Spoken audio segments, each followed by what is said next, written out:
Bienvenidos a este recurso de la semana 1 de la unidad 3. En este video hablaremos de algunas estrategias de andamiaje útiles para procesos de lectoescritura que pueden ser aplicadas en el aula. El andamiaje se puede definir como el conjunto de ayudas, orientaciones o apoyos que recibe una persona a lo largo de su desarrollo intelectual. Como lo vimos en el recurso anterior, deben existir ciertas características para considerar que se ha establecido un proceso de andamiaje en efecto, como lo son la contingencia, es decir, adaptar el proceso a las capacidades del alumno, el desvanecimiento del apoyo, es decir, eliminar gradualmente la intervención del profesor en los procesos de aprendizaje, y la transferencia de la responsabilidad, que quiere decir ir haciendo responsable de su propio aprendizaje al alumno de una manera gradual.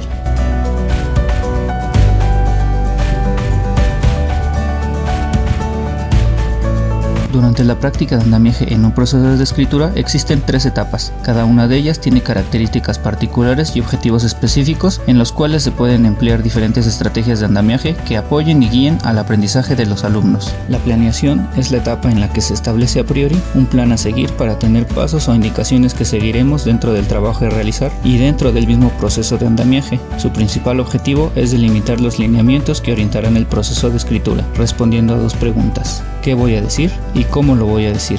Se deberá definir el tipo de texto que se va a escribir, su función comunicativa y su estructura textual. Para alcanzar los objetivos de esta etapa, podemos hacer uso de las siguientes estrategias de andamiaje.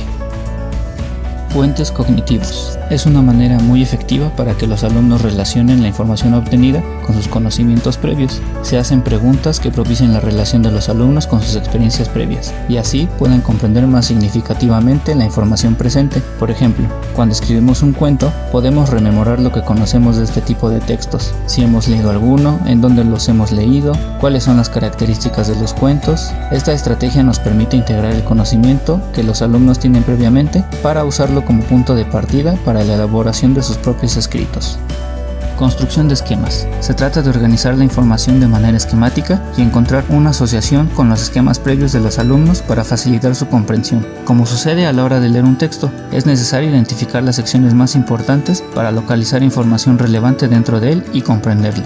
Esta estrategia tiene la finalidad de revisar la estructura textual de otros textos como referente para organizar las ideas propias en un nuevo texto. Por ejemplo, retomando la escritura de un cuento, hay que notar que está compuesto de 3 partes: inicio, nudo y desenlace, y que estas 3 partes ayudan a narrar la historia de una forma lógica y coherente.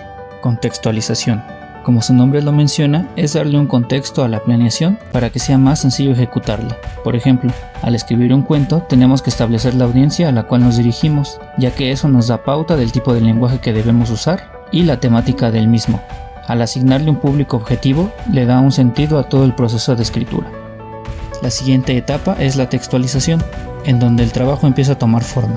Se comienza a desarrollar el producto a entregar siguiendo los pasos de la planeación. El objetivo de esta etapa es integrar todos los elementos del texto para convertirlos en una producción lógica, coherente y estructurada, que cumpla con la función comunicativa que nos planteamos al inicio. Para esta etapa podemos hacer uso de las siguientes estrategias de andamiaje. Modelamiento. Consiste en presentar ejemplos o demostraciones claras de lo que se va a realizar para que los alumnos puedan crear sus propias producciones posteriormente. Por ejemplo, al realizar un cuento, leer y revisar diferentes cuentos que nos muestran las características de las que se compone el texto y tomarlas de ejemplo para tener ideas de cómo poder desarrollar el propio. Apoyo visual. Usar apoyos visuales que faciliten la tarea o producción de su trabajo en el aula. Por ejemplo, si van a escribir un cuento, las características del cuento pueden estar impresas en tarjetas guía al alcance de todos, para que puedan ser consultadas fácilmente por los alumnos en caso de que lo requieran. Aprovechar los errores como oportunidad de aprendizaje. Tenemos que hacer conscientes a nuestros alumnos que la escritura es un proceso recursivo e iterativo, por lo que siempre podemos corregir y reestructurar nuestras producciones textuales. En ese sentido, tendremos que reconceptualizar el error como parte del proceso mismo de la escritura y como una oportunidad para mejorar más que para hacer algún señalamiento negativo.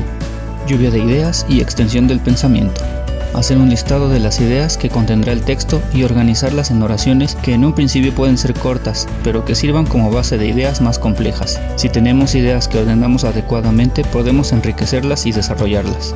Por ejemplo, para hacer nuestro cuento, podemos hacer una lluvia de ideas acerca de los personajes que contendrá, la trama de la historia, el escenario en el que se desarrolla la historia, la época, etc. La tercera y última etapa es la revisión, la cual se lleva a cabo en los momentos del trabajo, ya con un producto tangible, apelando a la retroalimentación y reflexión de alumnos y profesores acerca del producto y desempeño durante las etapas anteriores. En esta etapa podemos hacer uso de las siguientes estrategias de andamiaje. Revisión a la par de la escritura. La revisión no es exclusivamente para productos finalizados. Podemos hacer chequeos durante el proceso de textualización que nos ayuden a identificar si nuestro texto está cumpliendo con el propósito comunicativo, si sigue la estructura textual propia del texto o si tiene las características necesarias. Promover este tipo de revisiones es importante para integrarlas al proceso de textualización, ya que nos permite reorganizar y cotejar nuestro texto de forma constante y tomar decisiones sobre el rumbo que debe seguir nuestra producción. Por ejemplo, en nuestro cuento podemos revisar a la par de que escribimos si tiene sentido nuestra narración, si es una trama interesante, si tiene secuencia lógica, si estamos apegados a la idea principal del cuento, o podemos revisar muchos más elementos a la par de la escritura. Desarrollo metacognitivo. Este tipo de andamiaje consiste en hacer explícitas las estrategias de aprendizaje que se utilizaron para promover la reflexión en los alumnos y que sean conscientes de su aprendizaje y el de los demás. Por ejemplo, podemos reflexionar con los alumnos sobre el proceso o pasos que siguieron para escribir el cuento, identificar nuevos aprendizajes, qué aportaron a su equipo, su experiencia mientras lo redactaban, etc. Autoevaluación. Consiste en realizar un instrumento donde los alumnos puedan autoevaluar la calidad del producto que realizaron, así como su desempeño durante la composición del mismo. Por ejemplo, hacer una rúbrica con características importantes que deba tener el cuento y la forma en que trabajaron. Si fuera trabajo en equipo, qué también se organizaron, qué tanto colaboraron y qué roles desempeñaron para escribir el cuento. Con la información brindada en este video, podemos observar que al contrario de la lectura, la escritura es un proceso que trata de ampliar, extender, profundizar y elaborar ideas. Ya que conocemos la definición y algunas estrategias de andamiaje, ahora podemos ponerlas en práctica en el aula. Así como en este video exploramos el proceso de escribir un cuento, estas estrategias se pueden replicar con muchos otros recursos y productos. Según múltiples autores, el andamiaje es un método eficaz para desarrollar el conocimiento y expertise en las prácticas educativas. Esperamos que esta información sea de utilidad y te beneficie tanto a ti como a tus alumnos. ¡Éxito!